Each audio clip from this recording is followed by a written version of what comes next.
Oh my goodness, welcome to History 2010. I'm Dr. Sawyer. I'll be your professor for today, hopefully for the rest of the semester. It's an off day today at the house because Solomon only had the very beginning of school. Just 1 second, please. Just 1 second. Solomon, come here. They're trying to learn, okay? Okay.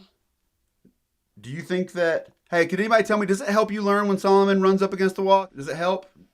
Nah, exactly. Okay, sorry. Had to lay it down on him. All right. This isn't a parenting class, and if it were, you guys would probably feel like you got a bad deal. I will kill your friends and family. Let's get back to history. All right, well, just a reminder, this week, we open up the Constitution quiz. We have, for this week, which is the week of September 27th to October 2nd. That would be the week that we're in right now. Week 6 in our class. We have required discussion sessions this Thursday and Friday. They are going to be covering the Constitution, which you should definitely come so that you can then take the Constitution quiz and be prepared as possible. We also have, I believe it's 8 study sessions this week on the Constitution. Starting today, right after this lecture, for those of you guys who are here, I'm doing one tonight at 8 p.m. Graham is doing a couple. Harliana is doing like 4 of them. We have them starting today and going all the way until Sunday evening, different times. So check the calendar for that. But I hope you guys, when we started this class off, I was like, I've got a team, and when it's time for something to get done, we're going to go at it hard. And I hope you guys see this and know that I'm serious about that. So if you need help, come to those sessions. If you can't make any of them by some chance, know that you will get covered in your discussion session to prepare for that. And also know that you can contact me if you can't make any of them, and we'll find a time. Cool. As always. All right, awesome. Another thing, I'm going to post the paper guidelines this week. I said that I would do it last week, but I didn't want to do a lot of stuff around it because we're focused on the Constitution quiz.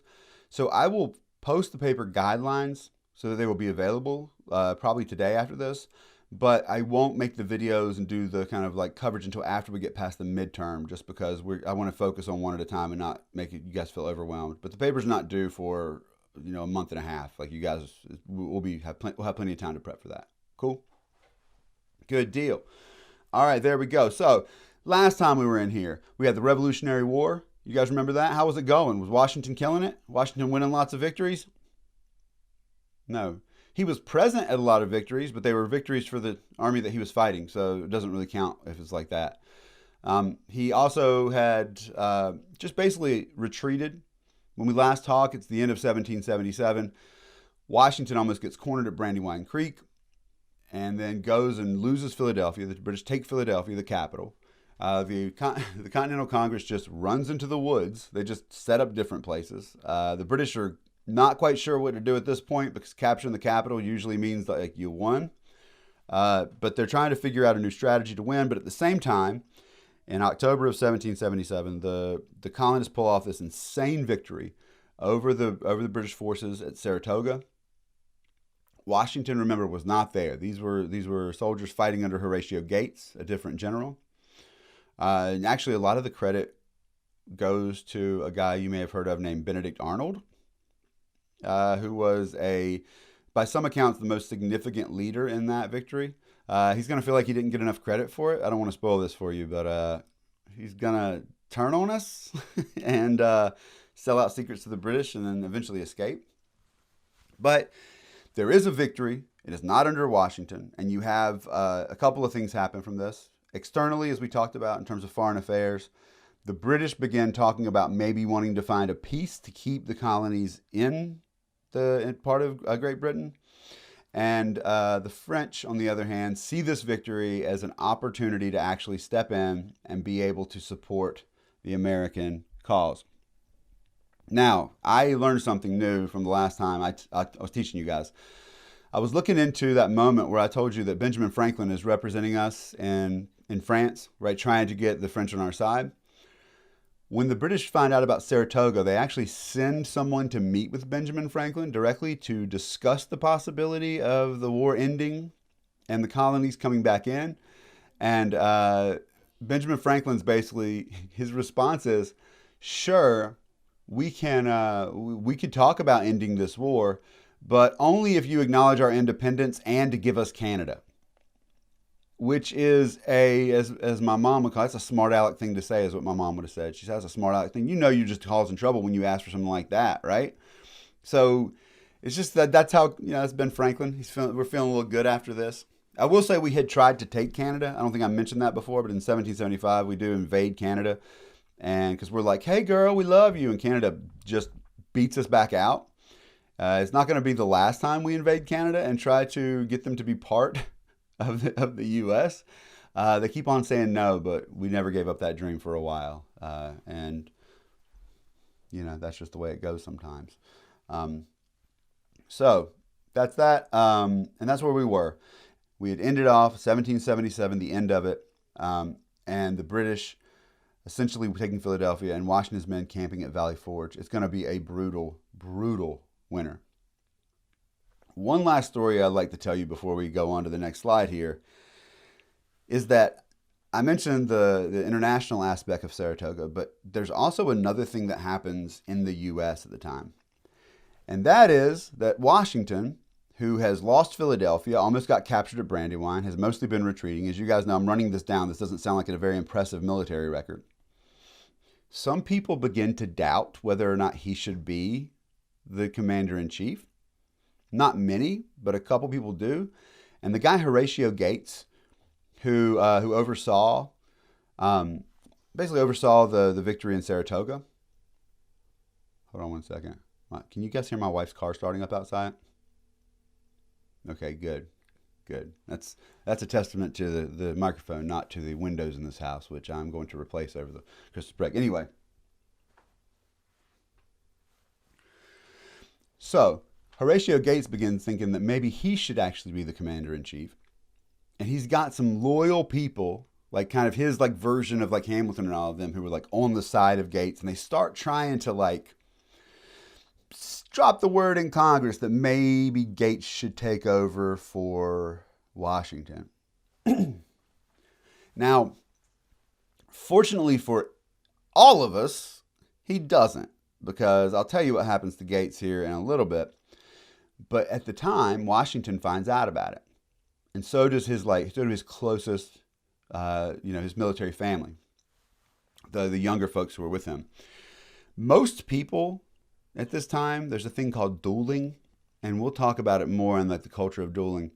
Dueling is about defending your honor. It has a lot to do with the fact that like at this time there's no like credit scores, right? There's no way like independently verify whether or not you're honorable. So like one of the things you'll do is you're just like, well, somebody said that you were not as good as you say you are. And you're like, okay, well then I'll have to go shoot that person from like 20 paces apart to prove that I mean that I'm serious. And this is basically like, it's a way of saying I will die for my honor, right? To defend your reputation. When Washington finds out about it, his basic philosophy is, I think there are enough Americans dying right now to not go out and force us to fight each other. But his younger officers inside of his group, which Washington says like basically don't do anything about this, but they don't listen. And several of them go and engage in duels with other officers in the Patriot Army. John Lawrence ends up dueling Charles Lee. But the craziest one is what happens to a guy named Thomas Conway. The whole like insider attempt to overthrow basically not overthrow, but like replace Washington. It's kind of pushed by a guy named Thomas Conway, who was one of like the loyal allies of Horatio Gates. But he ends up being found by a guy named John Cadwalader, who is a young kind of wild officer under Washington. Cadwalader is not a name you hear much, but he was significant at the time. He finds the dude Conway, who he thinks is totally responsible for it, challenges him to a duel. And in some duels, you'll just stand and shoot over each other's heads, right? Just proving that you care about honor. Like this guy is fighting for Washington's honor because he feels like Washington has been disrespected. So you normally have like something where like you're not trying to kill somebody a lot of the time. It's an honor thing. But sometimes, and we'll talk about this with Andrew Jackson, sometimes when you get into a duel, you want to kill the other person. It's not normal. A lot, but This is what happens when Cadwalader finds Conway. They go out to, and then it's outside of Philadelphia where they encounter each other. They go out to a duel. And when they turn and shoot, Cadwalader, who's a hell of a shot, fires, shoots a bullet through the side of Conway's face. Like goes in one side, blows off the other side. Like basically this guy for the rest of his life, if you see pictures of him, he'll be like this. Because he just basically shot out the side of his mouth. And upon seeing that, Cadwalader was quoted as saying something, it's almost exactly, but not exactly, so it's pretty close. But his response upon seeing a dude with the side of his face blown off was, well, that should stop the damn fool's lying tongue anyhow. So, a lesson of that is don't mess with Washington. He'll chill, he'll sit back, but there are people around him who are good at what they do that will probably not let you get away with it. The Conway cabal fails, they stick with Washington, as you guys know, and but it's a moment, it's a bad year, 1777 for Washington. This also has to do with what happens at Valley Forge. Because in December, when they set up camp here, the reason they do it is because the British have taken Philadelphia. They're going to be wintering there. Valley Forge is an area that's like a high place. Like basically you can see if people are coming, so you can't get snuck up on very easily.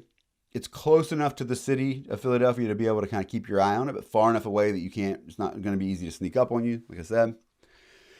He comes there with 17,000 troops, which I'll remind you that the previous year in 1776 in New York, there were 19,000 troops. You're seeing that the force levels are not staying consistent. And when they go there are 12,000 troops arrive, and about 2,000 of them die just from the environment and the conditions they're in. Smallpox, lack of food. The Continental Congress at this point had printed out money to pay soldiers with. And again, you guys remember what I told you about the American economy when we talked about basically how the colonists start off and they're like, hey, will somebody give us a loan? They don't have resources, so they print paper currency. It's called fiat currency. It's not tied to gold or anything like that. It's basically just we'll pay you back in something else eventually. But people won't take it. Because not only is it printed out and people are wondering, if money's printed out by a government and that government ceases to exist, the money doesn't have any value anymore because the only thing backing it up was the word of that government. But also the British engaged in some pretty remarkable sabotage techniques, one of which was counterfeiting these Continentals and then dumping them into American markets to just make it even more uncertain. So nobody will take like this money. The soldiers have money that they can't really use. A lot of them, people just desert from this. This is the hell. If you've ever heard the phrase, like somebody talking about Valley Forge, this is what it is. And this is a hard winter. Martha Washington comes out to join the soldiers there. And a lot of this, by the way, this story of Valley Forge is told in the Sarah Vowell reading I've assigned you, where she talks about this. Martha Washington comes out and she goes through variolation, the smallpox. The early version of that, like where they cut someone open and like basically rub it in your wound. Washington's not sure if she's going to die from it. She gets sick briefly, and he loves his wife deeply, and so it is hell. However, getting through this winter, one really important thing happens, and that is that on February 23rd, 1778, Baron von Steuben shows up. Von Steuben, and you read a bit about him in Sarah Vowell as well. Von Steuben is a Prussian officer, but he's older. Everyone knows that the Prussians, this is Prussia, by the way, like Hesse, like we talked about the Hessians. These are all like smaller countries that are going to merge into Germany in the 19th century. But the Prussians, not Russians, by the way, the Prussians, they're so well trained militarily that it's commonly known that, a lot of people consider that one Prussian soldier on the battlefield is worth 2 or 3 from any other army because they are so rigidly, perfectly coordinated when they fight. In other words, their training is like clockwork. So von Steuben is a guy who was an officer in that army. It's not a huge army. And at this point, Prussia's not engaged in any military operations, so they don't really need his services. He's basically stuck behind a desk. And according to what we know, it's almost certain, and we can't prove this beyond the shadow of a doubt, but almost most historians agree that von Steuben was gay, because we know a lot about him. And in his life and in his letters and all of this, so he's gay. And it's an old thing where when societies are not okay with gay people, they assume that like gay people are going to molest kids. I don't know if you guys might be a generation away from that, but I used to remember that people would be like, I don't want a gay, like, I'd hear this, I don't want a gay teacher in my school because I don't want him molesting the kids. It's like, I don't think you understand what it means. But it's an old thing, right? Where people make, they attribute like really immoral things to someone, right? If they, deeply in a whole different direction, simply because of that. There's no evidence that he did anything, but this rumor went around, and he basically fled Prussia. He went to France to try to get an invitation that would allow him to become a commission, try to get a word of commission so he could join the Patriot Army. But by this point, the Americans weren't doing that anymore. So he basically just gets a letter of introduction, goes to the Continental Congress, and is like, hey, I'm here to offer you my services, and you can pay me later. And they send him to Washington's camp. Baron von Steuben is going to be the first person to actually teach the Patriot Army how to fight correctly. I told you that they're farmers. I told you that so many of them had no military experience.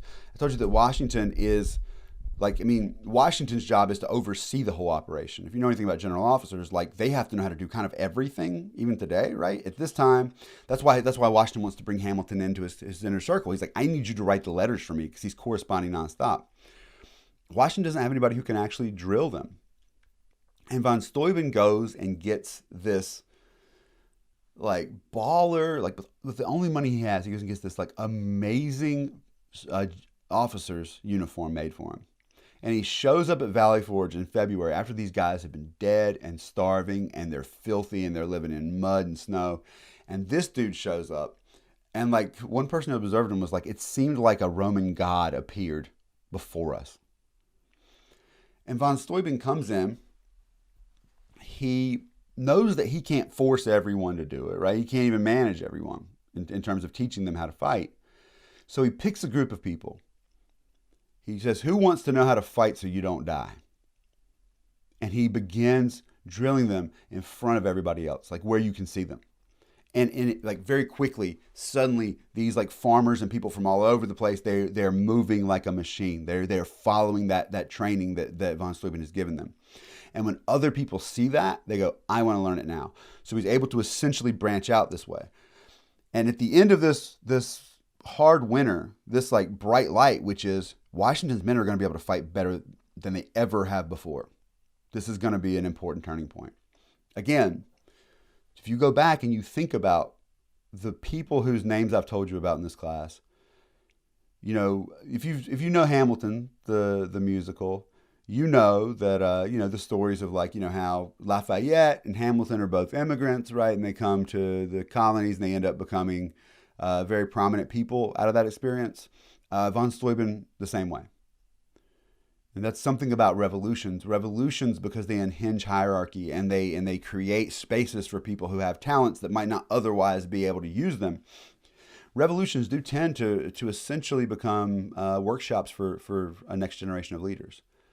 And von Steuben is going to be considered, I don't know if anyone in this class was in ROTC or has served in the Army before, but von Steuben is considered basically the founder of the modern Army, in terms of the training that we use. And his manual that he writes for them is going to be the U.S. Army's manual until the War of 1812, decades. So it's pretty amazing. I love that story. Sarah Vowell, by the way, she's so funny when she writes. I love the way she writes. She's the one, again, you read an interview with her earlier about the Puritans. This is actually something that she wrote here. And just a reminder, that's Sarah Vowell was the voice of Violet in The Incredibles. So she's a kind of dynamic person. There we go. So 1778 opens back up, and we're going to have a change in tactics, all right? The British are like, we took New York, and we took your capital. And all you guys did was run into the woods, all the leaders. And this gets back to the question. Remember I told you the British have no clue how to win this war? So they still don't. They're like, we did everything we think we're supposed to do. Like, we've won all the battles pretty much. We've taken your capital. And so what ends up happening is that essentially there's a replacement, right? William Howell, who I had mentioned before, William Howell was the officer. Him and his brother Richard Howell oversaw the war effort early on. Howe is recalled. The general sentiment by a lot of people was that he doesn't really want to win this war. And it's true. He was somewhat sympathetic to the American cause, certainly more than Sir Henry Clinton's going to be. So Clinton comes in, replaces him. And what he decides to do is he's like, all right, we talked about these phases early on. The first phase is like New England, right? Boston and all of that. And then it shifts down to New England. And that's the second phase. This third phase, this final phase, which is the South, is going to come out of Clinton coming in and taking over as the leader and essentially deciding to go with a totally different strategy. He now says, basically, holding Philadelphia does us no good. It simply commits troops. We've shown that we can take it. And he does something that no one really saw coming, which is they just leave Philadelphia. By their own, like, they're not threatened. They're just like, well, this isn't going to do us any good. And so they just begin to leave. I told you Washington looks for opportunities to strike fast.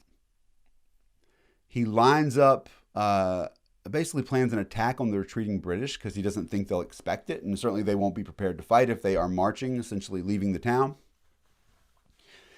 He plans like a pretty amazing, like complex strategy of attack where he sends one group up the middle to essentially get the British, like kind of when they get their grouping, they'll turn to fight. And he has two sides coming around to flank. But the crucial deal is that this group that comes up the middle has to distract and occupy the British so the flanking will be effective. He ends up putting Charles Lee in charge of leading that group,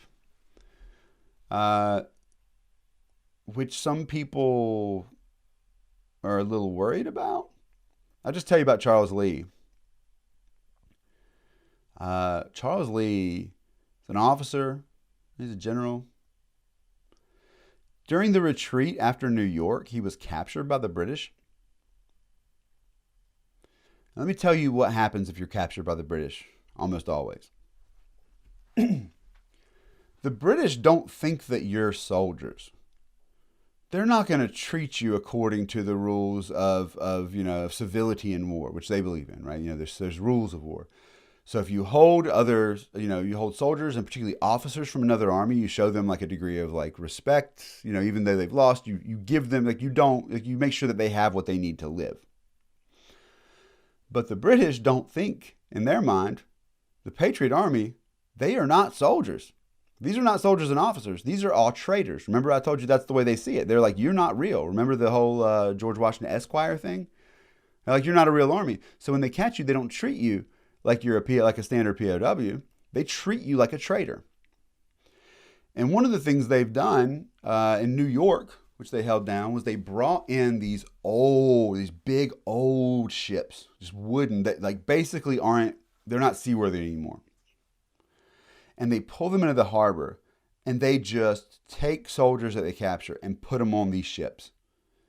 And they are awful.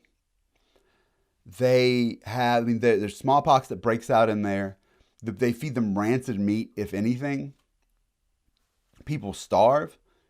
The stories of the people who were in there are basically that they stopped eating they basically were starving to death, and they started eating the fleas off of the rats because it's the lice off each other, like the things that lived in there that you could eat.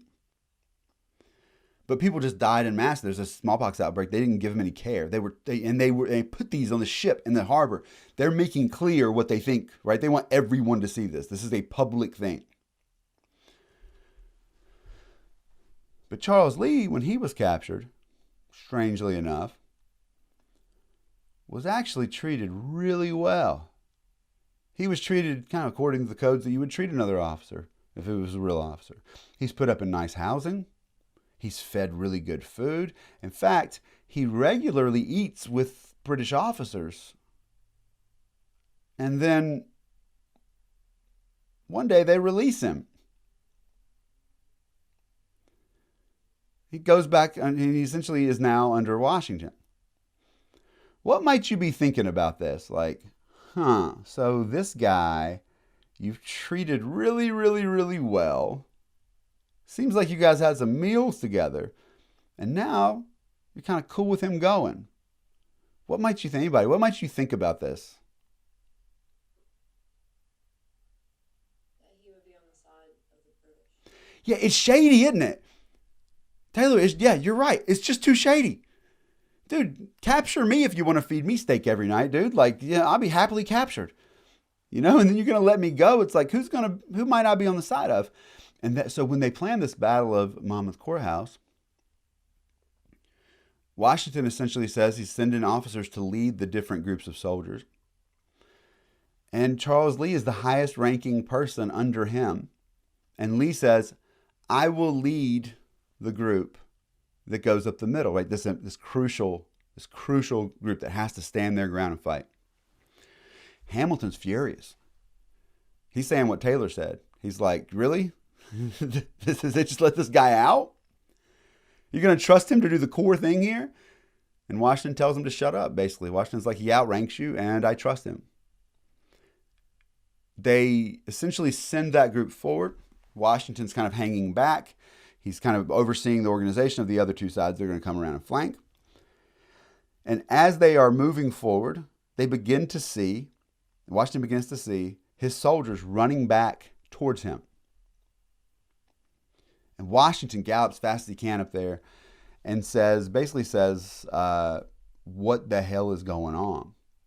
And if you know, I've told you this about Washington before, but like Washington has to keep a cork on his temper because he has an insane temper. So he like lives under restriction. And he goes and he asks, what the hell's going on here? And the soldiers the first ones he sees say, General Lee ordered us to retreat. And Washington just basically finds Lee and is like, what the hell is wrong with you? Lays into him, like uses words that people had never heard Washington use before. When Washington is angry, like the way people kind of characterize it is almost like you would just catch on fire if he was looking at you and angry at you. Like nobody wanted to see that. And people remembered clearly how furious he was.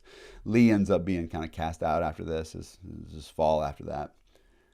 But again, Washington now has an opportunity to pull off this big event, and it might have worked, but Lee makes that call. It ends kind of in a tie. And again, it looks like Washington planned another kind of bumbling attack. It's still looking rough. But what the British decide to do after this is to go down south. And they decide to go down south because, well, for a couple of reasons. First of all, they think that the Southerners are really loyal. They're like, we'll go down there. They'll be fine, right? Everybody will have a good time. Like, we'll find the loyal people. Like, they'll support us. We'll be able to hold down that territory and at least split that off. Worst case scenario, hold the southern territories, which are pretty profitable anyway, and then find our friends. And then maybe we can find a whole lot of more friends who will help us come up here and settle this whole rest of the thing up here. So they switch that way. And so that's part of it. Another part is that the French are now involved. And the French, unlike the Patriots, the French have a navy. So they're thinking like, all right, we got all these ports up here. It might be a little more difficult for us to maintain like be in New York and be in Philadelphia and everything. If we pull out of Philadelphia and we move down south, we can use our navy to take out basically the only port or two that's down there that's of significance. And then that minimizes our risk for the French. So they move down south. And the British basically, they take out Savannah quick. And for a minute, Georgia totally falls, and the British totally occupy Georgia. Like Georgia is taken out of the fight for a little bit in this war.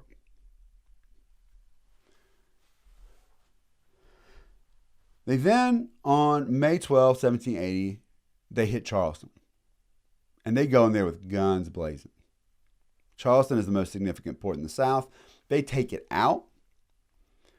It is the officer who is defending Charleston is Horatio Gates. You guys remember him? The one from Saratoga, the one who was like, I'm the best general ever. I'm the one who should be the commander in chief. When the British come in, they're winning so hard that it's clear they're going to take it, Horatio Gates gets on a horse and runs away. 4 days, just abandons his men, abandons the city, and just flees for his life. You know. The story ends differently if that guy actually becomes a commander-in-chief, is what I'm saying. Not exactly the most honorable person. Now they've taken out Charleston, and they take chase after the Patriots. Again, they're trying, if they can capture a large group, that might help end this war. And you can see on this map right here, they take Charleston. Charleston surrenders May 12th, and then they begin to pursue up through South Carolina, begin to pursue the Patriot forces, who are essentially, again, hit and run, try to escape, pull them inland away from their navy. And the British think it's going to be a lot better there, because everywhere else up north, man, you know, like, you don't know who's loyal and who's not. You've got population, you know, people will like steal your supplies, right? You can't really maintain things, but they're like, if we're in the South, it'll be cool because everyone loves us. They'll help us out. You know, it's going to be great. We'll be chasing those guys. Everybody will be like happy to see us. As it turns out in the South, sometimes when people show up who aren't familiar people are like, who the hell are you? What you doing here? Where are you from? That's kind of what they're going to find. They're going to find that actually the people inland are like, what are you guys are the ones who did the taxes, right? Also, what are you doing here? You don't belong here. So they come up through South Carolina, they cut north. When they run into this area here, you guys can see the cursor on the screen, right? You guys can see this area kind of between Charleston before you get to Kings Mountain. They start getting hit with guerrilla fighting.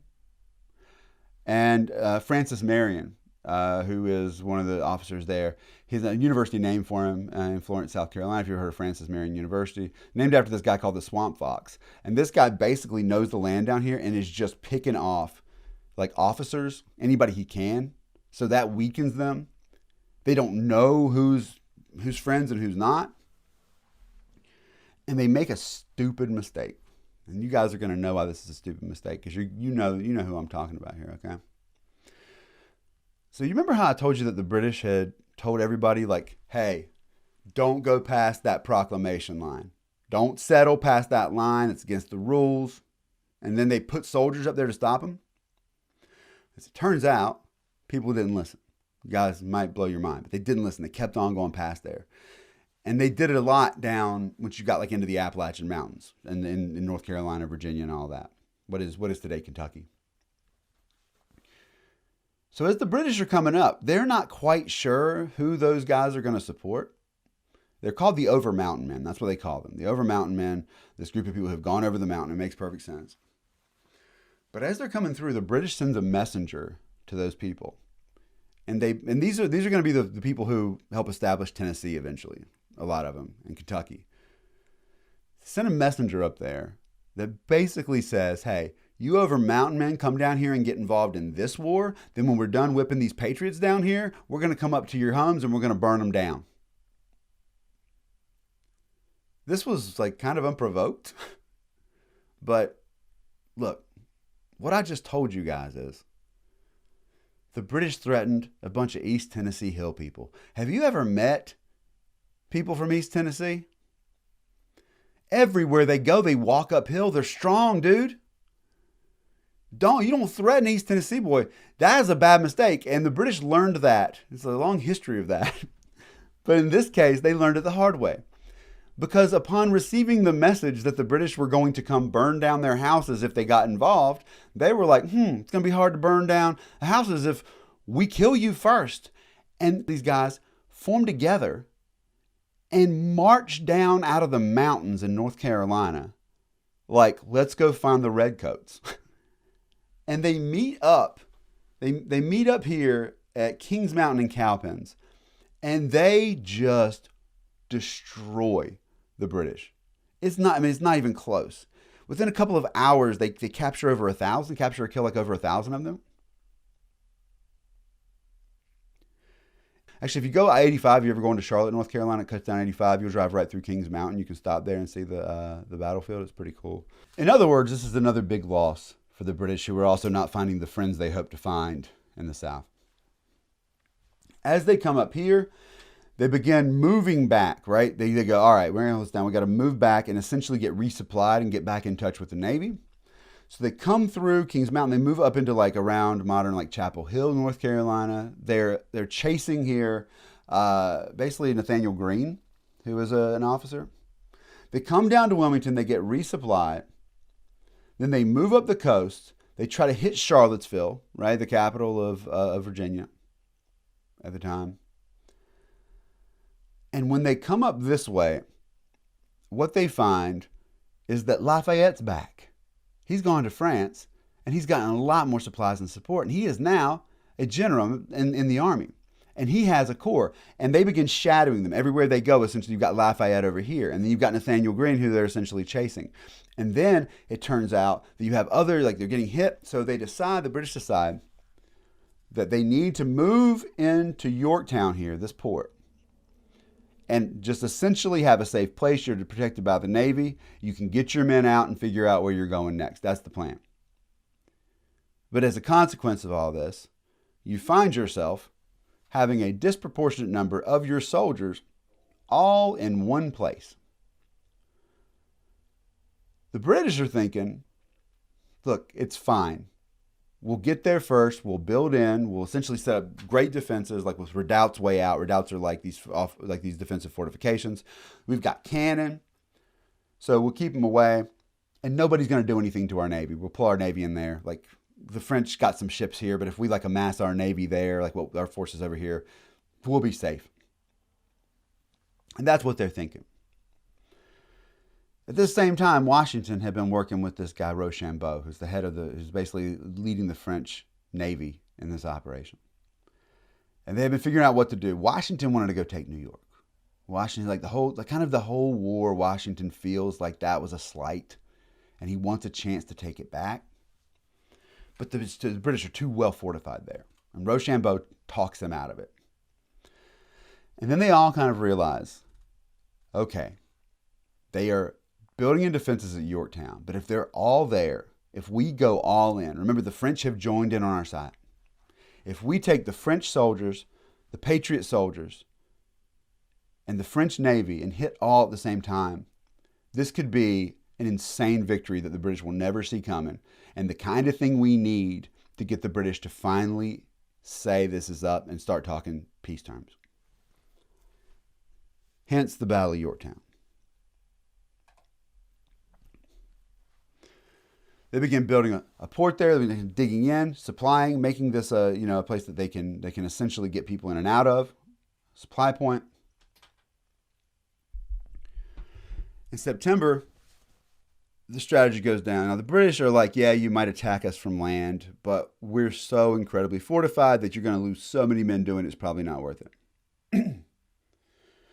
So the Washington and the French officers begin to develop a plan. And the first one's kind of a suicide mission, because they've got to take out these redoubts. And what redoubts are, again, like I said, if you look on this map, you can see that there are these dashes surrounding Yorktown here, right? So you've got these they use them through the Civil War. They're essentially like hills that are built. You cut down trees, spike the ends of them, build these things. So like if you come running, you're not going to get past that very easily, and you've got your artillery like just aimed at that area, right? So you can just take people out. It's gonna be hard for them to get through. So Washington and the French decide here's the strategy. Throughout this war, like some of the great unsung heroes of the Revolutionary War are basically miners and other land movers. And these are the guys who like help build fortifications. They also are really good at the deception stuff that I told you that Washington's so good at. And Washington gets these guys together and he's like, how close can you dig a trench? And how quietly can you dig a trench to get as close as possible to those redoubts without the French ever know they're there? And these guys are like, we can get you pretty close. Can't get you all the way though. They'll definitely see it. So these trenchers start working like overtime. And they dig these trenches as close as possible. And the French never are onto them. The British are never onto them. The British have no clue. Redoubts number 9 and number 10, the outermost redoubts. 2 trenches, ready to go. Now, it's a pretty good chance that people are going to die doing this. And so the British are unaware, but the Americans and the French, they essentially sit down and they go, all right, look, the Americans are going to take this one, and the French are going to take that one. It's going to be a shared loss. So Washington has to figure out who's going to be in charge of essentially leading those men into that death mission. Hamilton and Washington had a bit of a falling out. Hamilton had gone back to New York for a minute, but at this point they're back together. And Hamilton says, look, I've been like your aide. I was like your aide de camp for a long time. Then you kind of pushed me aside. I'm back. Let me lead this suicide mission. And Washington at first is reluctant, but eventually he agrees to let Hamilton do it. The French, who are on our side, but also condescending to us because they don't believe we're real soldiers. They don't believe that we're trained. They see like we don't have matching uniforms, all this stuff. They kind of like condescend to like the Americans, and they're like, hey, you guys sure you can do this? You guys sure you can take this one out, guys? I don't know, man. Actually, they're probably like, are you sure you can take this out? Like they're being there, probably drinking wine, things like, I don't know. That's not a bad stereotype. It's like, drinking wine and eating cheese. It's like, that's kind of nice, actually. Anyway, they're condescending. So Hamilton gets the call to lead this group. They're going to do it at night for the most cover possible. Hamilton says to his men, look, we're going to have to go through this. We're going to have to stay low, get through this trench. And what's going to make this work is the element of surprise. So he tells his men, we're going in with bayonets. Take all your ammunition and put it aside. I don't want any gunpowder out here, because if you're laying low to the ground, you're carrying a weapon, it could fire. If a gun goes off, the French are going to know what we're up to. It's going to ruin the whole thing. So he's like, we're not even taking bullets in our guns. We're going in with bayonets. Hamilton leads his men up to the point. He gives the word. It's just like in Hamilton, the code word is Rochambeau, right? Rochambeau was the admiral there that was the French Navy. He calls the word. His men jump out of their trench. They run across. They capture it perfectly. I mean, they take people out, and with very few losses, just basically knock out that first redoubt, thus pushing the forces closer to the fort. It's amazing. Because it really is like this, you think that there's a good chance you'll die doing this, and Hamilton's like, I want to do it, and he comes out, and I don't know, there weren't many losses. I don't know the exact losses that happened for the Americans, but they're able to just absolutely neutralize this redoubt. Hamilton and his men come back. They're like, we did it, and the French aren't done yet. To which Hamilton becomes a real jackass about like, oh, sorry, it was us that you were the great officers and we were the people who were not. Like he's just being an asshole about it. That's kind of Hamilton's thing. Like when they come back, they're like, hey, what took you so long? That kind of thing. It's classic Hamilton. But they're moving in. But the British aren't worried because they're like, hey, we'll just pull our Navy in. Right? We'll pull our Navy in. We'll have them firing on you guys if you get even closer. We'll evacuate these guys, no problem. But what they don't know is that the French have pulled off one of the most insane plans. I mean, this is not in any books. This is almost like it's an all-in. What the French have done is the French have colonies all over the Caribbean. And you keep your ships down there because if you pull your ships from down there, the British will come in and take your colonies, right? So no empire in their right mind takes their ships away from defending, especially like you're fighting for these patriots. Okay, that's cool. You don't like the British.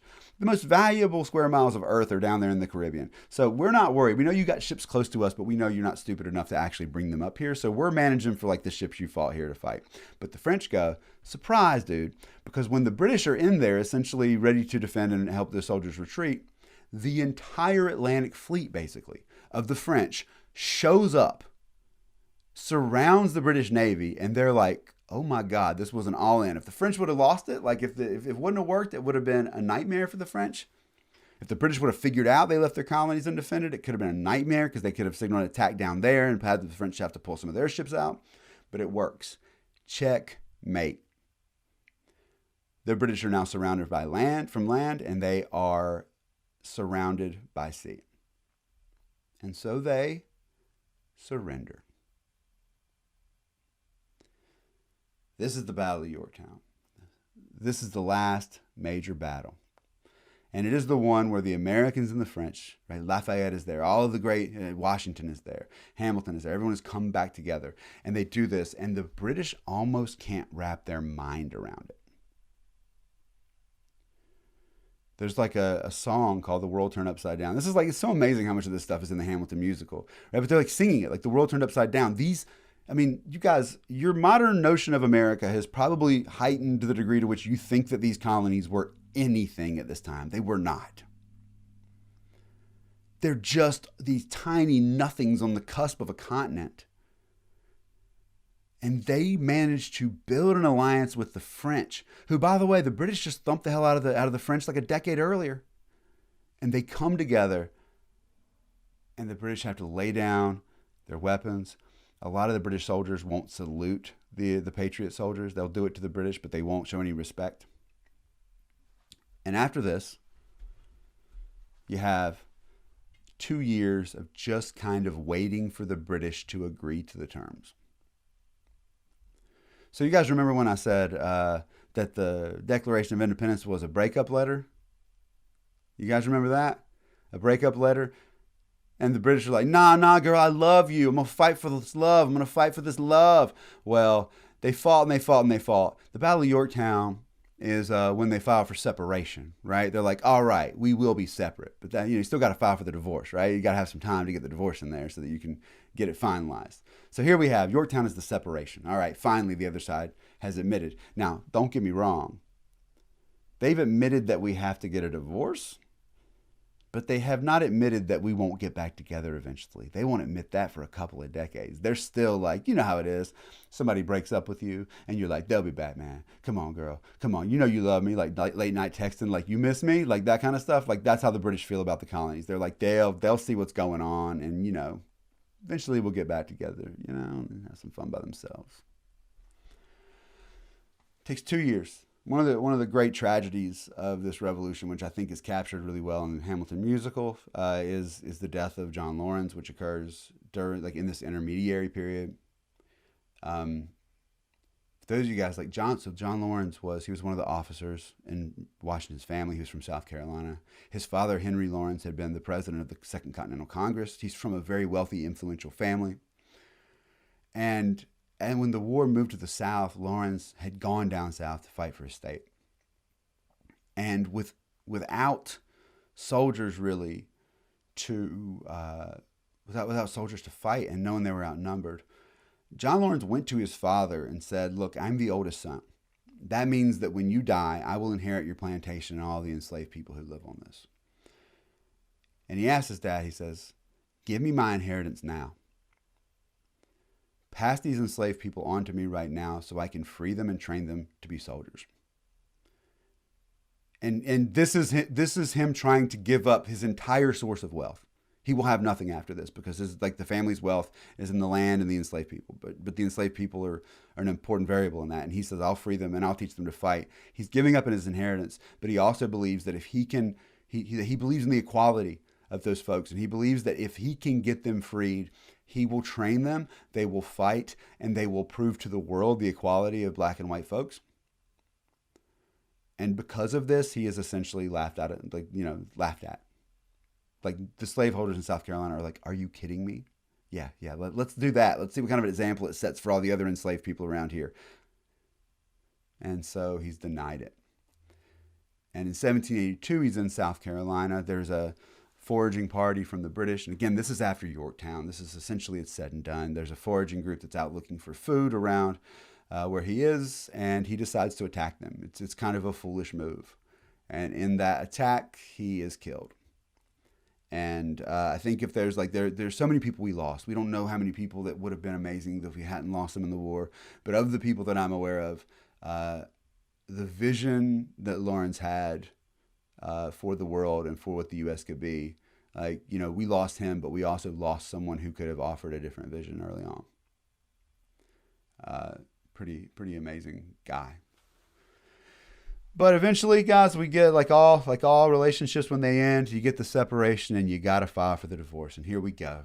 There it is. My background behind me, the picture here. On September 3rd, 1783, 2 years later, by the way, the British finally sit down and sign terms. It's called the Treaty of Paris. There's lots of those, but this is the one in 1783. They sign the divorce papers and they say, all right, Americans, you guys are free now. This is the painting here.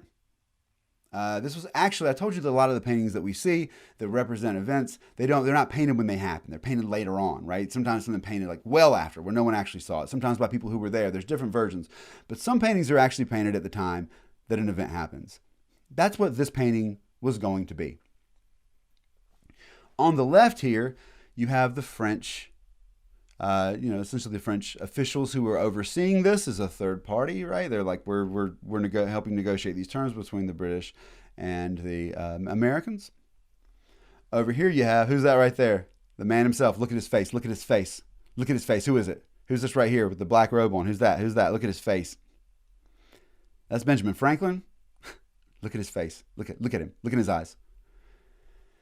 These are the American delegates here. And then what? Yeah, like, it's weird. So it's going to be a treaty overseen by the French that involves the Americans and the British. And we have the French and we have the Americans. And so what was supposed to be right there? What was supposed to be like there, anybody? Yeah, the British were supposed to be right there. But as it turns out, apparently they didn't want to sit there looking sad long enough to be painted. So they refused to sit for the painting, and it could never be completed. And perhaps this is petty of me, but as an American, when I see this painting, I think, you guys were too sad because you lost. That's why you sit there. Just imagine the painter like looking, being like, yeah, okay, yeah. Keep that, yeah, look sad like that. That's cool. Could you keep that tear just in your eye right there? I'm trying to really capture this. And they're like, we will not sit for this madness. And they leave, but it doesn't matter because it's all ours. And guess what, guys? Independence is secured. Now, spoiler alert for the next lecture. A lot of you guys, your whole lives, were talking like, when I get out of this house, man, I'm going to live by my own rules, man. It's going to be awesome. I'm going to get out of here. I'm going to be independent from my parents, man. I'm going to get my own place. And your parents were like, that's cool and everything, but it's really expensive when you go live on your own. And it's not as easy as it is when we're doing a lot of the things for you.